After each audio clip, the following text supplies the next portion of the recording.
श्री राधे जी, आपका स्वागत है हमारे चैनल रंग ग्रुप पे। जब जीवन रेखा के इस क्षेत्र में हम देखेंगे तो आप गौर करने पर पाएंगे कि यहाँ पर जो रेखाएं आ रही हैं काफ़ी गहराई से उभर के नज़र आ रही है और आगे की तरफ बढ़ती चली जा रही है।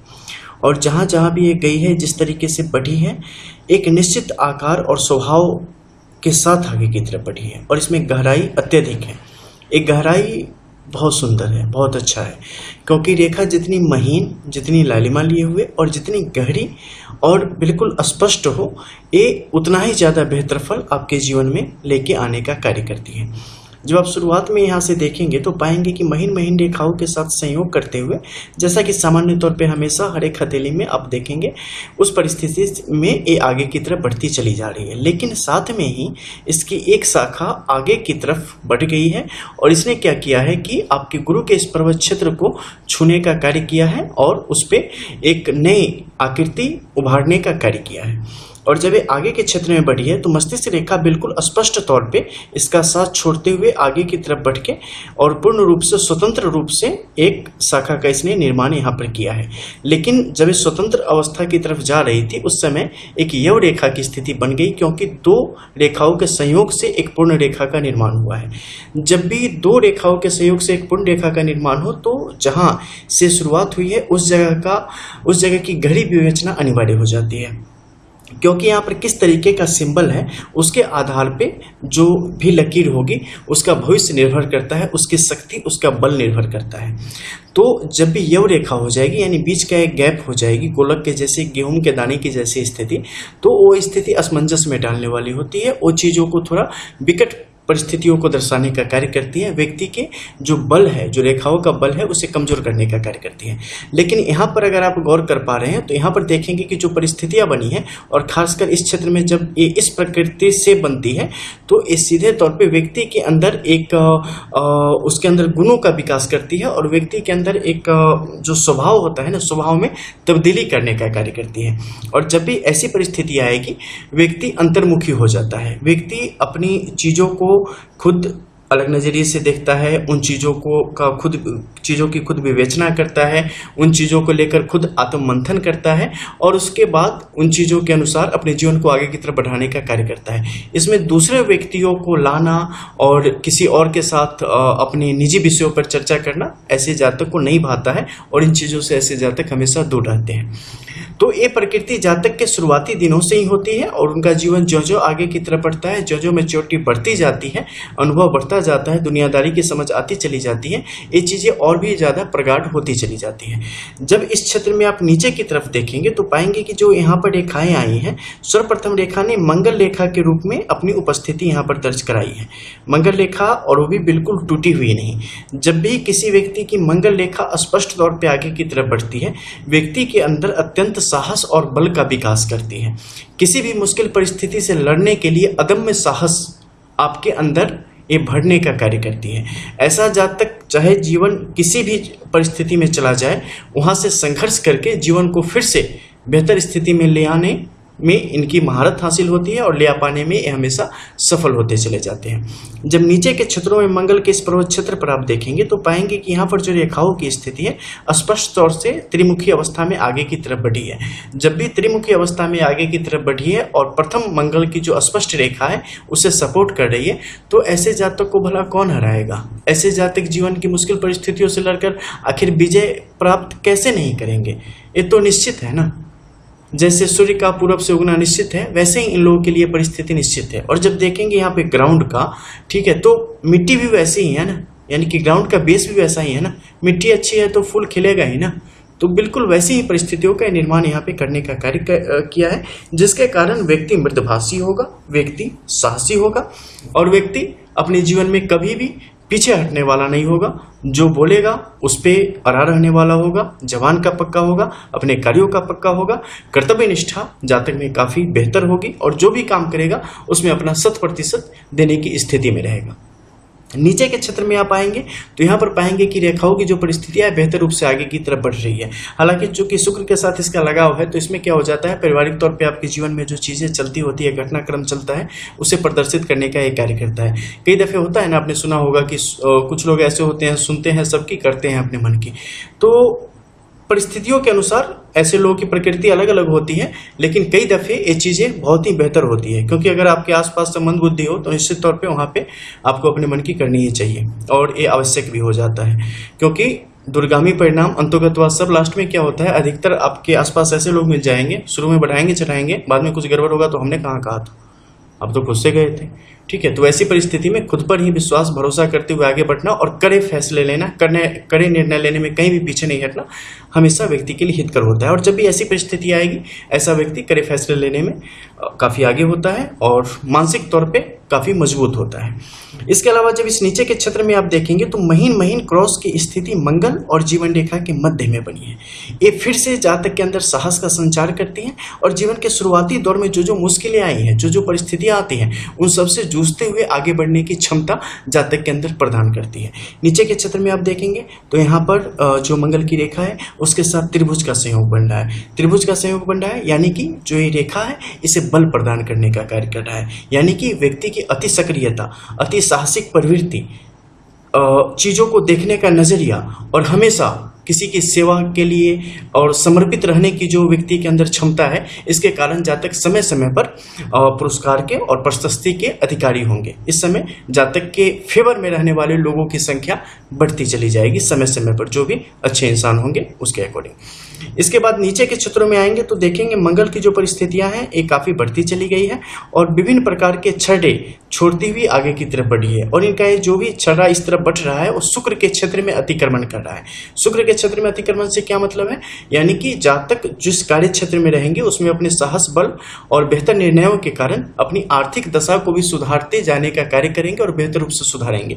यहाँ पर कई दफे आप देखिएगा कि रेखाएं सीधी सीधी इस प्रकार से चलती है। ये परिस्थितियां भी जातक के लिए धन के परिस्थितियों को बेहतर बनाती है। इसके अलावा मंगल और शुक्र के बीच संधि रेखा होती है। संधि रेखा का बल वहाँ की प्रकृति के अनुसार तय होता है कि आपको किस तरीके से उसका लाभ मिलेगा। हमारी बहुत सारी एनालिसिस है जिसमें उसके संबंध में हमने हर एक हस्तरेखा के अनुसार विवेचना आपको बताई है। अब हम आते हैं जीवन रेखा पर कि जीवन रेखा की परिस्थिति किस अनुसार है। चूंकि ये जिनकी पाम है वो राइट हैंडेड पर्सन है, लेकिन हम लेफ्ट पाम से शुरुआत कर रहे हैं क्योंकि लेफ्ट पाम से नॉन वर्किंग हैंड अगर आपका है तो उससे आपकी डेस्टिनी के बारे में पता चलेगा कि आप क्या लेके आए हो। फिर जो आपका वर्किंग हैंड है उससे हम पता करते हैं कि जो लेके आए हो आपके कर्मानुसार चीजें किस दिशा में जा रही है और वर्तमान में चीजें आपके पक्ष में है, विपक्ष में है, आप सही निर्णय ले पा रहे हैं, गलत निर्णय ले पा रहे हैं, आने वाले समय में किस तरीके से चीजें आपका साथ देने वाली है, आप जिंदगी का किस तरीके से साथ देने वाले हैं, इन सब के विषय में चर्चा करते हैं। अब जीवन रेखा की स्थिति में देखेंगे तो पाएंगे कि काफी गहरी होके चल रही है, काफी गहरी, और ये उतनी ही ज्यादा गहराई व्यक्ति के अंदर पैदा कर रही है, व्यक्ति को गहरा बना रही है। और जब भी ये गहराई होगी तो देख लो, गहराई सामान्य चीज नहीं है। आप लोग देखते होंगे दुनिया में कोई प्रसिद्ध हो गया, सेलिब्रिटी हो गया, ये हो गया, हो गया, दूर से देखने में लगता है कितनी अच्छी किस्मत है, कितना आसान है यार, नॉर्मल तो काम कुछ कर रहा है और देखो कितना नेम फेम हो गया। ऐसा नहीं होता, ठीक है। फूल जो ऊपर खिलता है ना, उसके नीचे कितनी इंजीनियरिंग रहती है, कभी उसके नीचे झांक के देखेंगे फिर पता चलेगा। ऊपर आने के लिए नीचे बहुत सी चीजों के साथ बहुत कुछ करना पड़ता है, तब जाके व्यक्ति कहीं क्षितिज पे फैलता है और दिखता है। तो यहाँ की परिस्थितियां उसी प्रकार से स्पष्ट दर्शा रही है कि कहते कैसे जातक अपने जीवन में हर एक चीजों को, हर एक तरीके से जीवन को संघर्ष करके घिस घिस के और जीवन को आगे की तरफ बढ़ाएंगे, लेकिन जीवन अनवरत चलता रहेगा क्योंकि जातक रुकना नहीं चाहेगा, जातक झुकना नहीं चाहेगा। और ऐसी परिस्थितियां जातक को इस कार्य में जातक की मदद करने का कार्य यहाँ पे करती चली जाती है। चाहे जिस भी व्यक्ति की हथेली में ऐसी परिस्थिति हो, उनके साथ ऐसी चीजें आएंगी। अब जीवन के इस क्षेत्र में आप देखेंगे तो राहु के क्षेत्र में त्रिशूल की उपस्थिति है। यहाँ पे आपने देखा कि मंगल का क्षेत्र जो है मंगल की रेखा को त्रिशूल के रूप में सपोर्ट करने का कार्य कर रहा है। इस क्षेत्र में देखेंगे तो राहु के क्षेत्र में एक करने का कार्य कर रहा है, लेकिन साथ में ही यहाँ पर क्या है कि एक स्टार की स्थिति स्पष्ट तौर पे उत्पन्न होने का कार्य कर रही है। और जब ये तारा यहाँ पे उपस्थित हो जाता है तो तारा कहीं ना कहीं आपके लिए नुकसान को बढ़ाने का कार्य करता है, लेकिन वहाँ पे एक एंटीबॉडी जैसे यहाँ पे मौजूद है आपके लिए त्रिशूल की स्थिति, तो इसके जो दुष्प्रभाव हैं उसे कम करने का कार्य करेगा और बिल्कुल 9 मात्र के बराबर आपको इसके दुष्प्रभाव मिलेंगे, क्योंकि यहाँ पर जो है त्रिशूल की स्थिति थोड़ी सी कमजोर है इसके मुकाबले, क्योंकि ये स्पष्ट प्रखर रूप से यहाँ पर मौजूद है। तो इसके कारण क्या होगा कि जीवन में उलझने हर एक रास्ते में, हर एक नए कदम पर मिलेगी, लेकिन जातक उससे जूझ के आगे की तरफ बढ़ने में सफल हो जाएगा और जीवन को सही दिशा की तरफ लेते हुए चला जाएगा। जब इस ऊपर के क्षेत्र में देखेंगे तो महीन महीन कई सारी रेखाएं ऊपर की तरफ बढ़ती चली जा रही है। ये जीवन में समय समय पर हर एक उम्र के अनुसार मिलने वाली सफलता को दर्शाने का कार्य करती है। जिस समय जातक मानसिक तौर पर मजबूत होंगे, आर्थिक तौर पर मजबूत होंगे, सामाजिक तौर पर मजबूत होने का कार्य करेगा और विभिन्न प्रकार की सफलता अपने क्षेत्र में, अपने कार्य क्षेत्र में, हर एक क्षेत्र में प्राप्त करने की स्थिति में आ जाएगा। इन सब की उम्र बाई उम्र होती है कि हाँ किस उम्र में कौन सी चीजें मिलेंगी। तो आप अगर शुरुआत से देखेंगे तो एक एक उम्र मिल जाएगी, ठीक है। एक चावल का दाना ले लेना और रख देना, और जितनी बार वो चावल का दाना ये करना ना, 5.5 से 6 साल की उम्र का ये कर लेना, और कई दफे वो आपकी रेखा के अनुसार होता है कितनी बड़ी है क्या है। बहुत बार आप देखेंगे जीवन रेखा छोटी सी है तो आप चावल का दाना रखोगे 6, 12, 18, 24, 30, 30, तो क्या 30 वर्ष 30 साल की एज होगी? ऐसा नहीं होता है, ठीक है। इसीलिए मैं इन चीज़ों की जो बारीकियां है उसके बारे में कई दफ़े आपको नहीं बताता, क्योंकि आप वैसे नापने लगेंगे। तो प्रकृति के अनुसार देखा जाता है कि हाँ इसकी क्या है, तो उसके अनुसार जैसे वो अगर छोटी होगी तो वहाँ पर जब आप एक दाना रखेंगे तो वहाँ 6 साल की उम्र नहीं मानी जाएगी, वहाँ पे उसकी संख्या बढ़ती चली जाती है, 13.5 से 14 साल तक आ जाती है, कई दफ़े 17 साल तक आ जाती है। तो पूरी हस्तरेखा के अवलोकन के पश्चात उसके बारे में आप समझ सकते हैं। तो उस तरीके से आप जान पाएंगे कि किस उम्र में किस तरीके से कौन सी रेखा क्या लाभ पहुँचाने वाली है। ये इस एज में पहुँचाने वाली है, इस एज की स्थिति में अब आप आएंगे माउंट एरियाज में, कौन सा माउंट उस समय एक्टिव है, किस तरीके से एक्टिव है, बुरा प्रभाव दे रही है, अच्छा प्रभाव दे रही है, उसके अनुसार आप समझ पाएंगे कि उससे लाभ होगा या जातक के लिए हानि की स्थिति बनेगी। अब नीचे के क्षेत्र में आएंगे तो जीवन रेखा की अन्य बारीकियों को हम देखेंगे। जब आप नीचे आ गए बिल्कुल तो यहाँ पे पाएंगे कि परिस्थितियां बिल्कुल अलग तरीके से चलती चली जा रही है और शुक्र के क्षेत्र के तले में चलती चली गई है, और मंगल की जो रेखाई है स्पष्ट तौर पे इससे मिल गई है। यानी कि देखो ऊपर से शुरुआत में भी आपस में मिली थी और लास्ट में भी आपस में मिल गई, और इस बीच में जो जिंदगी है इसने कितने गुल खिला दिए और किस तरीके से आगे की तरफ बढ़ती चली गई। और इस दरमियान जीवन कहाँ कहाँ नहीं भटका, क्या क्या नहीं हुआ जीवन में, क्या क्या सितम न सहे तेरी, क्या वो कौन सा गाना यार, चाहत के साथ साथ वाली कहानी हो गई, ठीक है। तो यहाँ पे अब देखो क्या है कि तिल की स्थिति है। तिल की स्थिति कहाँ है तो बिल्कुल संधि क्षेत्र के करीब शुक्र और चंद्र के, और जीवन रेखा के अंदर में है। जीवन रेखा के अंदर में है तो ये जातक के लिए आजीवन आर्थिक प्रवाह को बना के रखने वाला है, लेकिन जातक के खुद के कर्मों से, खुद के हाथों से और खुद के प्रयोजनों से जातक अपने जीवन में अथाह संपत्ति को प्राप्त करने की स्थिति में सदैव बना रहेगा, क्योंकि ऊपर से लेके नीचे तक सारी रेखा उसी प्रकार से जातक को सपोर्ट कर रही है। अकेला चना बाहर नहीं फोड़ता, अकेले आए तिल कुछ नहीं कर सकता था। इनफैक्ट कि ऊपर की परिस्थिति अगर सही नहीं होती तो यहाँ का तिल आपके लिए नुकसान का ही कारण बनता है। लेकिन यहाँ पर जब सारी परिस्थितियाँ इस तरीके से बन पड़ी है, करवट ले पड़ी है कि ये तिल भी यहाँ पे जातक के लिए फायदेमंद होता चला गया है, और इसका प्रवाह इस तरीके से रहेगा कि जातक जीवन में अथाह संपत्ति एकत्र कर पाने में कामयाब होगा, और उसी प्रकार से संपत्ति को जो पात्र हैं, पात्र को दान भी करने की प्रवृत्ति जातक के अंदर पैदा होगी, और विभिन्न प्रकार से लोगों को, या जो उनके मातहत होंगे या जो उनके संपर्क में आएंगे या जहां भी उनकी नजर जाएगी, जो भी उनके संज्ञान में आएगा, उन सबको जातक अपनी सेवा भावना के द्वारा उन सबको भी तृप्त करने की कोशिश आर्थिक तौर पे हमेशा करने की कोशिश करते रहेंगे। इसके अलावा जब इस क्षेत्र में आप आएंगे तो यहाँ पर पाएंगे कि परिस्थितियां किस प्रकार से बन पड़ी है। सीधी सीधी रेखाएं ऊपर की तरफ बढ़ रही हैं, सब गतिमान रेखाएं हैं, सब चलायमान रेखाएं हैं, सब सक्रिय रेखाएं हैं। सक्रिय रेखाओं का मतलब क्या है कि यहाँ से सदैव बहुत सारे ऐसे आत्मा होगी, ऐसे लोग होंगे जो कि जातक के पक्ष में रहेंगे, जातक के लिए विभिन्न प्रकार से काम आने की कोशिश करेंगे। लेकिन जातक अपने जीवन में अकेले ही चीज़ों को प्राप्त करने की स्थिति में रहेगा। जातक जब भी किसी पर भरोसा करेगा तो भरोसा उस तरीके से जातक के पक्ष में नहीं आएगा। ये एक पक्ष ऐसा है जहाँ से जातक बार बार मात खाएंगे, लेकिन फिर भी हंसते हुए उन चीज़ों में वो लगे ही रहेंगे। इस मध्य के क्षेत्र में यव रेखा की जो स्थिति है ये जातक को कई दफे फंसा देती है अपनी ही भाषा में, अपनी ही बातों में। तो इस मामले में जातक को थोड़ा सावधान रहने की स्थिति हमेशा होनी चाहिए। जब भी किसी व्यक्ति की हथेली में ऐसी स्थिति बने तो बहुत सोच समझ के तब किसी निर्णय पर पहुंचे और तब कोई प्रतिक्रिया देवें। अगर आप प्रतिक्रिया बिना सोचे समझे दे देते हैं तो वो आपके लिए दूरगामी नुकसान देने वाला आपके लिए बनता चला जाता है। नीचे के क्षेत्र में आएंगे तो अधूरे मत्स्य चिन्ह की जो स्थिति है बिल्कुल भी अच्छी नहीं है, लेकिन जहां से इनका बेस शुरू हुआ है वहां पर त्रिभुज की स्थिति जातक के लिए बहुत सुंदर है। तो चूंकि शुक्र यहाँ पे प्रबल है तो मत्स्य हो चाहे न हो उससे कोई फर्क नहीं पड़ता है। त्रिभुज की स्थिति है तो जातक को अकाल जैसी जो भी चीजें हैं उन चीजों से बचा के रखने का कार्य करेगा और जीवन में निर्बाध रूप से प्रगति के मार्ग प्रशस्त करने का कार्य करेगा। इस क्षेत्र में चंद्र की आप देखेंगे तो ये स्पष्ट तौर पे बताता है कि जातक किस प्रकार से सही समय पर जो उनके सही स्टेप लेने के कारण वो जीवन में आर्थिक तौर पे अपने जीवन को सफल बना पाएंगे। इसके अलावा जातक का जो घरेलू पक्ष होगा वो भी काफी मजबूत होगा। स्त्रियों से सहयोग की स्थिति जातक के जीवन में बेहतर यहाँ पे बनी रहने की स्पष्ट लक्षण है और आर्थिक तौर पे भी वो समृद्ध करने का कार्य करेगा। पुत्री से जातक को जीवन में बहुत ज्यादा फायदे की स्थिति हमेशा बनी रहेगी। किसी भी हाल में जातक के लिए पुत्री ही अंतिम दम तक साथ देने वाला यहाँ पे होगा। जातक को अग्नि से संबंधित कार्यों से थोड़ा सा बच के रहना चाहिए और अपने संतान को बचा के रखना चाहिए, नहीं तो अग्नि भय जातक के लिए यहाँ पर स्पष्ट तौर पे बना हुआ है।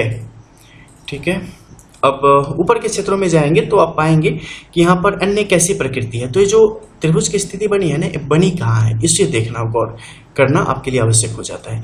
ये बनी है आपकी फेट लाइन, यानी फेट लाइन के नीचे। फेट लाइन की जो शुरुआत हुई है ना वो इस त्रिभुज के ऊपर से हुई है। बहुत सुंदर। ये इसे ऐसे मान लो ना कि एक बच्चा कोई अरबपति घर में पैदा हुआ, ठीक है, अगर आर्थिक तौर पे देख रहे हो तो। आध्यात्मिक तौर पे देखो तो एक बड़े संस्कारी परिवार में पैदा हुआ। तो बेस जड़ स्ट्रांग हो जाने से क्या होता है ना कि बहुत सारी चीजें आपको करनी नहीं होती, आपको उसके आगे से शुरुआत करनी पड़ती है। और जब यहाँ स्ट्रांग नहीं होता ना तो आपको शुरू से सब कुछ करना पड़ता है और तब शिखर पे पहुंचना होता है। कुछ समय तो लग जाता है ना ज्यादा। जबकि यहाँ से अगर चीजें मिल गई और आप उस अनुसार होनहार हो तो आपको उससे थोड़ा ज्यादा स्पीड में आप चीजों को आगे बढ़ा सकते हो। तो यहाँ पर वही प्रकृति है कि ये जो रेखा है फेट लाइन यहाँ पर अत्यंत तेज के साथ आगे की तरफ बढ़ रही है, लेकिन जाके मझधार में फंस गई है।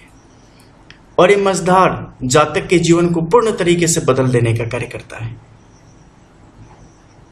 एक चेहरे पे कई चेहरे लगा लेते हैं लोग, बस कहानी यहाँ से टर्न लेती है और उसके बाद दिखाती है कि कैसे जीवन यहाँ पे परिवर्तन की राह पर चलेगा। ये यहाँ पे जो त्रिशूल की स्थिति है उसने बहुत इसे कम करने का कार्य किया है, लेकिन आंशिक जो छाप पड़ी है ना, कुछ जो दाग होते हैं ना वो जम जाते हैं, चाहे उसे कितना भी धो वो रुक जाते हैं। बस वैसी ही परिस्थिति यहाँ पर जातक के लिए बन पड़ी है, जो कि जातक की जो गति है, जातक की जो स्पीड है उसमें स्पीड ब्रेकर का काम ही कर रही है और वहां जातक को जाके रोक देती है। कहीं ना कहीं आप ठिठक जाते हैं, कहीं ना कहीं आप थम जाते हैं और वैसे ही थमने की स्थिति के बाद आपके जीवन में जो स्लो मोशन की एक स्थिति आती है, जो स्लो होती है, जो सक्रियता का अभाव हो जाता है और जो संघर्ष की स्थिति आती है और जो मिलना चाहिए उस अनुसार मिलने में जब देरी होती है, जिसकी हमें आदत लग चुकी होती है, और जब धन होता है, जब सत्ता होती है, जब बल होता है, तब अहंकार पैदा होने की स्थिति पैदा हो जाती है और उसके बाद चीजें कहीं ना कहीं नाश की तरफ चलनी शुरू कर जाती है। यही प्रकृति है जहां जातक को अपनी चीजों पर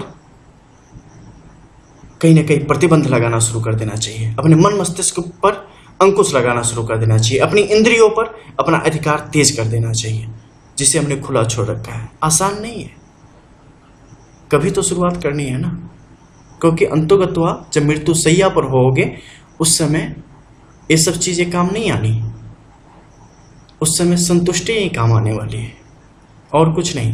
दुनिया में दो ही चीजों लोगों को लोग याद रखते हैं, दो ही तत्वों को, बुरा या अच्छा। मध्यम वाले कहीं नहीं नजर आते हैं, या तो राम याद है या रावण याद है, और कोई याद है क्या? कृष्ण याद है या कंस याद है, और कोई याद है क्या?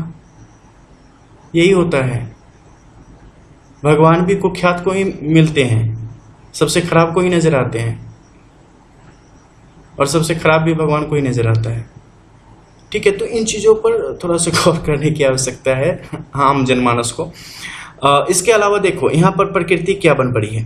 यहाँ पर जो इस मध्य के क्षेत्र में सबसे पहले सथी रेखाओं का प्रभाव देखो, ये क्या कर रही है कि एक मझधार बना रही है। ठीक है, एक गोलक बनाना यहाँ पर कतई भी अच्छा नहीं है, क्योंकि जब भी एक गोलक बनेगी व्यक्ति के लिए परिस्थितियों को विपरीत करने का कार्य करेगी और व्यक्ति के एकाएक बहुत सारे धन को धन के नाश की स्थिति को दर्शाता है। जिस समय सब कुछ होते होते एकाएक ऐसा समय आएगा कि सब कुछ बिखरना शुरू हो जाएगा और बिखरते बिखरते ऐसा लगेगा जैसे कि हम रोड पे आ गए। ऐसी प्रकृति को पैदा करने का कार्य करता है। जो जब भी ऐसी प्रकृति आए उसके अनुसार जातक को विभिन्न प्रकार के इसके उपाय होते हैं, जो कि ये शास्त्रोक्त है और ये बहुत स्पष्ट दशाएं इसकी होती हैं। तो इसके अनुसार हालांकि बचपन में ही आई थिंक कि अगर कुंडली बनी होगी तो हो गई होगी, क्योंकि उस प्रकार से एक्टिव अभी दिख नहीं रही है, तो निश्चित तौर पे इसका उपाय हुआ होगा, नहीं तो अभी तक बड़े बड़े तूफान ले आके जीवन में खड़ी कर देती। इसके अलावा मस्तिष्क रेखा की स्थिति को देखेंगे, जो कि काफी बेहतरीन रूप से आगे की तरफ बढ़ रही है और जातक के जीवन में लगातार मिलती सफलता को स्पष्ट तौर पे दर्शाने का कार्य कर रही है। लेकिन मध्य के क्षेत्र से जाके कहीं ना कहीं डावाडोल होती चली जा रही है और इनका डावाडोल होना कहीं ना कहीं जातक के लिए चीजों को खिलाफ करने का कार्य करेगा। और जब ये अत्यधिक सक्रिय होती चली जा रही है, अत्यधिक बढ़ती चली जा रही है, तो निश्चित तौर पे अत्यधिक सावधानी अब बरतनी शुरू कर देनी चाहिए और तत्काल शुरू कर देनी चाहिए, अन्यथा इसके बुरे प्रभाव जो कि पूर्ण तौर पे निश्चित है आना, वो आएंगे ही, लेकिन जितना हो सके कम किया जा सके। इसके अलावा अगर हम यहाँ पे आते हैं और गुरु के इस क्षेत्र को देखते हैं तो यहाँ पर विभिन्न प्रकार की रेखाएं दिखेंगी आपको। लेकिन सबसे पहले अगर हम इस पर्वत क्षेत्र को देख लें तो ये पर्वत क्षेत्र यहाँ पर काफी समृद्धि के साथ आगे की तरफ बढ़ रहा है, लेकिन कहीं ना थक चुका है। ठीक है, देखो गौर से, हम तो जब रेखाओं को देखते हैं ना, हथेली को देखते हैं ना, तो बस उसके प्रकाश को देखते हैं, उसकी चमक को देखते हैं, दिखते ही जैसे कोई बंदा सामने खड़ा हो ना, वैसे हाथें बोलने लगती है कि भैया हम थक चुके हैं, या हम चलने को आतुर हैं, हमें जंजीरों में जकड़ा गया है, या हम बहुत सुस्त हैं, या नहीं भैया हम तो एकदम मरे पड़े हैं, कुछ ना होगा हमसे। तो ये हथेली ने दिखा रही है कि किस प्रकार थक चुकी है, बहुत ज्यादा। काम उतना नहीं हुआ है, यूज नहीं हुआ है, लेकिन थकावट है इसके अंदर, यानी कहीं ना कहीं विटामिन की कमी है। और जब जिंदगी की बात है तो उसमें विटामिन का रोल कौन निभाता है? आपकी सोच आपको एक थकान भरा उपाय या रास्ता बता रही है जीवन को जीने के लिए, या एक आसान सा उपाय? आप चीजों को स्मार्टली कर पा रहे हैं या मैनुअली कर पा रहे हैं? देखना पड़ेगा, समझना पड़ेगा। कब तक ये कौन आपको बचाने का कार्य करेगा? कब तक लौकिक परालौकिक शक्तियां आपके पीछे लगी रहेंगी? कब तक जिन पोसते रहोगे? कभी तो बोतल से निकल के भागेगा वो। कब तक अपनी महत्वाकांक्षाओं की अग्नि में अपने आप को झोंकते रहेंगे? कब तक एक जीवन में दो जीवन जीते रहेंगे? बाहर से दिखने में जबरदस्त शानदार जीवन और अंदर में बड़ा तूफान, स्पष्ट तूफान, जहां संघर्ष है, जहां लालच भी है, जहां मोह भी है, जहां आसक्ति भी है और जहां पूर्ण रूप से निर्मोही भी है, अनुगत्य पसंद भी है और आप खुद अनुगत्य बनने को आतुर हैं। पता नहीं जिंदगी कहाँ उलझ गई है, कहाँ लेते हुए चली जा रही है, कहाँ रुकना है, कहाँ बैठना है, कहाँ क्या करना है। जो चाहा जीवन में उसी प्रकार से चीजें प्राप्त होती चली गई। धन जब चाहा जिस तरीके से चाहा जीवन में आती चली गई। धन का जैसा उपयोग करना चाहा वैसा हुआ। आपके धन से बहुत सारे लोगों के चूल्हे घर में जल रहे हैं, जलते जा रहे हैं, जलते जाएंगे, लेकिन आपका दिल क्यों जलता जा रहा है? आप कहाँ रुके हुए हो? आपकी अग्नि क्यों नहीं बंद हो रही? इसे कौन ऊर्जा देने का कार्य कर रहा है? इसे ईंधन कहाँ से मिल रहा है? सोचना पड़ेगा ना। अंतर्मुखी हो, गोता लगाते हो, डूब जाओ कभी उसमें। नाक बंद करके गोता क्यों लगाते हो? खोल के लगाओ, पता चलेगा चुल्लू भर पानी में लोग कैसे डूब के मरते हैं। मरना नहीं है, वो एक्सपीरियंस के लिए बता रहा हूं। यहाँ पर जो जब भी आएगी ना क्रॉस की ऐसी सिचुएशन, आप उम्र के अनुसार इन चीजों को देखना है कि ये कब है। ठीक है, जैसे आप एक खाना खाते हो ना, तो खाने में 10 सामग्री मिल जाती है, 2 सब्जी, दाल, फलाना ठिकाना, सब एक ही बार में थोड़ी खा लेते हो। एक निवाला लेते हो, उसमें रोटी या सब्जी लोगे या चावल या दाल कुछ भी लोगे, थोड़ी देर के बाद दूसरे आइटम का नंबर आएगा। उसी प्रकार से सारी रेखाएं, सारे सिंबल हथेली में प्रस्तुत हो जाते हैं, लेकिन समय किसका कब है? जैसे नाटक होता है ना, चलो अभी फलाने साहब बोलेंगे, अब फिर उसके बाद ये बोलेंगे, सब एक साथ तो नहीं बोल पड़ते। उसी प्रकार से जो सिंबल है ना, उनका भी टाइम होता है। तो जब उस विवेचना के अनुसार आप जाएंगे तो आपको पता चलेगा एक कब सक्रिय होगा, एक कब सक्रिय होगा, एक कब उठेगा, एक कब बैठेगा, क्या करेगा, तो उसके अनुसार इसके फल समझ सकते हैं। तो जब भी एक क्रॉस की स्थिति यहाँ पे आएगी, ये जीवन के उस कालखंड में चीज़ों को स्लो करेगी। जब ऊपर के क्षेत्रों की क्रॉस की स्थिति आएगी, ये फायदेजनक की स्थिति और खासकर इस क्षेत्र में सरकारी धन की स्थिति को दर्शाने का कार्य करती है और विभिन्न प्रकार के लाभों को स्पष्ट तौर पर दर्शाने का यहाँ पे कार्य करने का कार्य कर रही है। पारिवारिक जीवन के कारण जातक का जीवन काफी ज्यादा यहाँ पर उलझता हुआ प्रतीत हो रहा है।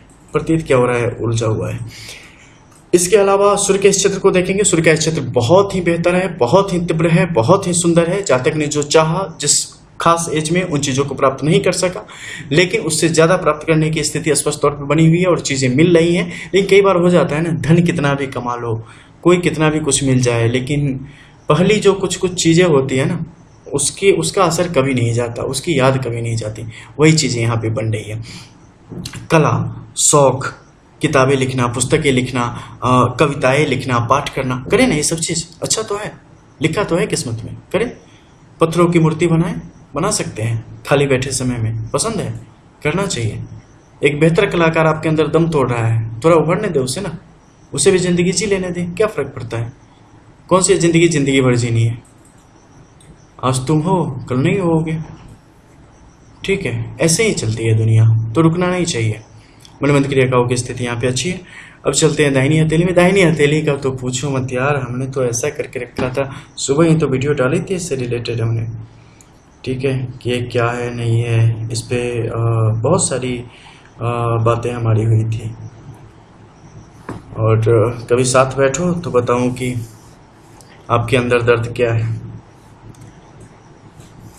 दूर से तो आपको ज़्यादा बुरा कहूँगा नहीं मैं। हाँ, बात करेंगे फिलहाल आपके गुरु के इस पर्वत क्षेत्र को।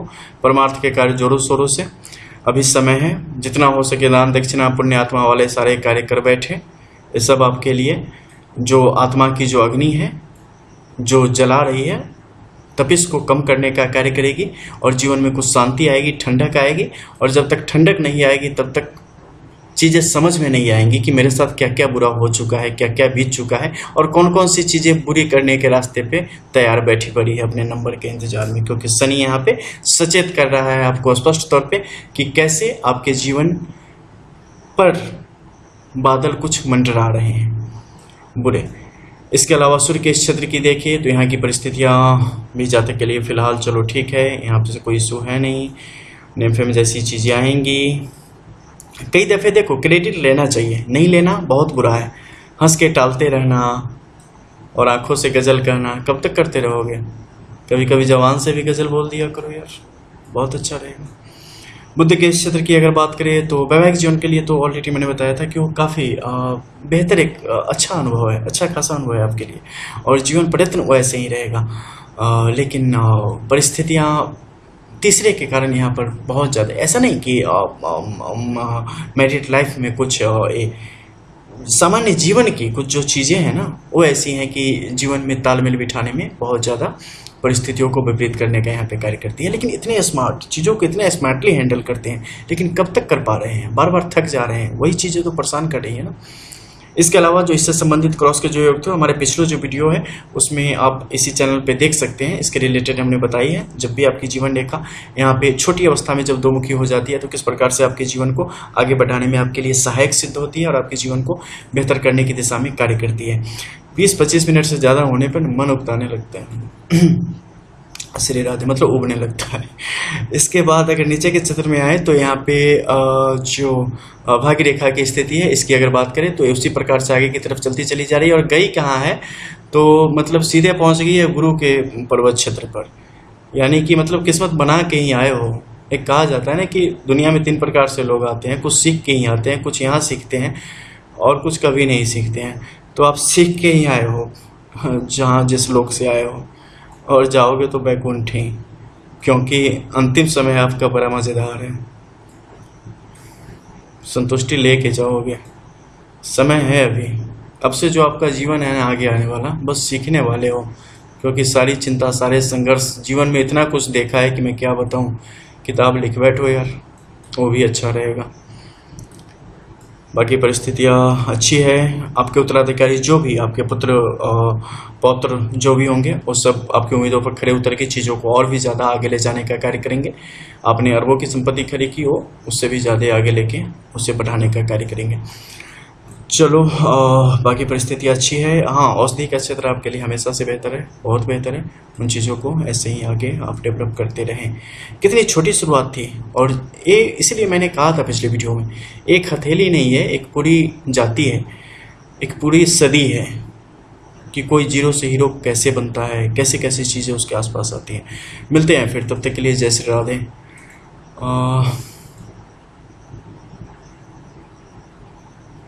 बढ़िया है।